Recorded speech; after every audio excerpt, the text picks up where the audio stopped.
He's offside, sir! He's offside! And let us know who you think are the best club side in the world. You know, to be part of that group was very, very special indeed. Hello and welcome to a very special edition of The Wrap this week, and it's finals weekend in the Heineken Champions Cup as well as the Challenge Cup, which got us thinking, who are the greatest team sides of all? Not just now, but forever. So we're going to be debating that, and this is a special edition of Ask Ugo. First question is, the best team I played for is a very simple answer. It's the British and Irish Lions. Best club team I played against, I think, was Leinster. Played against them in 2009, the quarterfinals, probably known more so for some of the off-field activities rather than the game itself. But best international team would be the South African team of '09. In fact, I think that was the greatest South African side of all time. But well, this is such a tough question to answer. For sheer consistency and just joy to watch, I'm going to say the Crusaders. The best international team ever, well, the All Blacks. I think it's got to be the All Blacks, having won back-to-back World Cups in 2011 and 2015. And some of the players that they played with, had on their side, absolute legends of our game.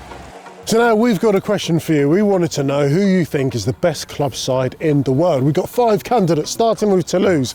They're in the Heineken Champions Cup final. They've got 4 stars above their crest, and they're just an incredible side who play some wonderful rugby. La Rochelle, coached by Ronan O'Gara, one of my favourite rugby players of all time, also in the Heineken Champions Cup final. They're a phenomenal side. Leinster, who have once again won the Pro 14. They've won it on back-to-back occasions. I don't think the competition in that league is quite as healthy and as strong as other competitions. Bristol Bears, not only are they a great side, but they are a great side with some phenomenal players. In fact, some of the best players in the world. Semi Radradra, Charles Piutau, Carl Sinclair, the list goes on. I absolutely love the way they play. And the Crusaders, only got a 1 Super Rugby NZ once again. And Scott Robinson, let me know another manager or coach in the world that can dance in the way in which he does. He moves really well, and so do their players. Anyway, let us know who you think are the best club side in the world right now. So my top 3 teams, quite fortunate really, because I've only ever played for 3 teams. One's Wasps, but if I was to single out the period of 2003-4, where we won the double under Warren Gatlin and Sean Edwards, some great players. We had such fun over that 3-year period, and we won everything, and it was just a great time to be alive. I think number 2, I'd have to say, was the England 2003 World Cup winning team. The journey that we went on, both emotionally, spiritually, physically, together as a group over a 6-year period that culminated in that World Cup success in 2003 was amazing. So to Clive Woodward, to Martin Johnson, and to all those players, you know, to be part of that group was very, very special indeed. Maybe surprisingly, I think the greatest rugby experience of my life was playing for the British and Irish Lions in 1997 in South Africa. So for me, I would say that the number 1 team that I played for, and the pinnacle of your rugby career, is to play for the British and Irish Lions. So that team in South Africa to beat the world champions in their own backyard was a pretty special 8 weeks. Right, it's time to talk Heineken Champions Cup, because it's finals weekend, and one man who knows exactly how to win that trophy is Delon Armitage. Should be from Armitage, and it is. I remember you. Was it semi-final when you gave it that one? Who was that to? No, that was the finals. Was that the final? That was the finals. Do you know what it was? I was playing FIFA the night before, and you know when you score a goal in FIFA, you give it all the other stuff. And I just lost my head for 2 minutes. That's all it was. Who did you score past? It was Brock. Brock James. And you just gave him a little... Yeah. It wasn't cool. Like at the time, I spoke to him after, we were all cool, but yeah. I like that. I like it. It's a big moment. So tell us, you've got some incredible moments and memories playing with Toulon. I mean, that side was a bit of a joke. Just list some of the players that you got to play with. Yeah, I mean, obviously everyone knows with Johnny Wilkinson, Matt Getzer in the backs, Bastero, obviously my brother Steph, Chris Masoi, Carl Heyman, Sheridan, Bruno. Do you want me to keep going? There's still more. You're literally talking World Cup winners and some of the best that have ever played the game. You must have just had fun. Well, first of all, I felt lucky to get in the team because we've got such good players. But yeah, you know when you grow up, you want to play for the Barbarians, don't you? You want to be in that squad that offloading with all the best players in the world. I think I just woke up in Toulon in a dream, do you know what I mean, for 4 years. And, you know, everything just gelled.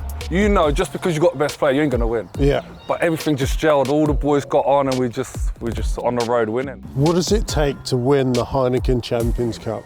A lot of hard work. As you know, the game before the Heineken Cup games or the matches, you're like, oh, my hamstrings or so. But as soon as the Heineken Cup's on the weekend, everyone's fit. Everyone's fit. Broken leg, they're there training. You know that feeling, I've seen you do it. But yeah, look, it's the competition that every club, every player wants to be involved in. Everyone wants to win. Everyone wants to get to, to that trophy. Okay, Toulouse, they go for their 5th star. Yeah.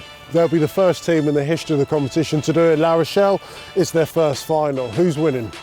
At the minute, I can't see past La Rochelle. La Rochelle, at the minute, they're on a roll. Toulouse have decided the last couple of weeks to chop and change them. They lost 2 in a row. So for me, the way they're playing, the way they're coached, the style of rugby they're playing, it's one of those games you want to be involved in, but you also want to be a spectator watching it, don't you? You want to see what happens. But yeah, I think La Rochelle just at the minute that little bit above them. Brilliant, thank you so much, Dilo. And you've heard it there first. La Rochelle to win the Heineken Champions Cup final. Unfortunately, we don't have a Challenge Ugo this week, which is a bit of a shame. Got a slight injury, but... Whoa, Ease. Come on, bro. I've come all this way, social distancing, social distancing. What are you doing? I've come all this way. Come on, man. One challenge. Come on. You want to do it? Yeah. I'm ready, man. Look, I've got my boots on, warmed up and everything. What are we doing? So, Dilo, a few weeks ago, I got challenged. It was the 22, the 40, and the 50 on a drop goal. I could do the 22 and the 40, I couldn't do the 50.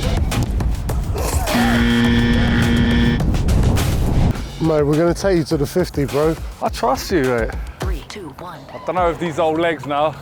Mate, we're not 20 anymore. We ain't kids no more. We ain't kids no more, you're right. You worked with Johnny. You won 3 titles with Johnny. Just do what Johnny would do. Champions Cup finals. Ugo's at scrum half. He's offside, sir! He's offside! Come on! Come on! Yes! Yes! It was!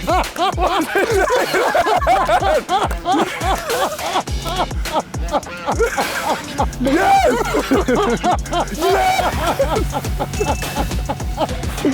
And that is a wrap. Hey, I'm Geordie Barrett. Hi, I'm Elliot Daly. And this is the world's longest kick. Righto, let's go.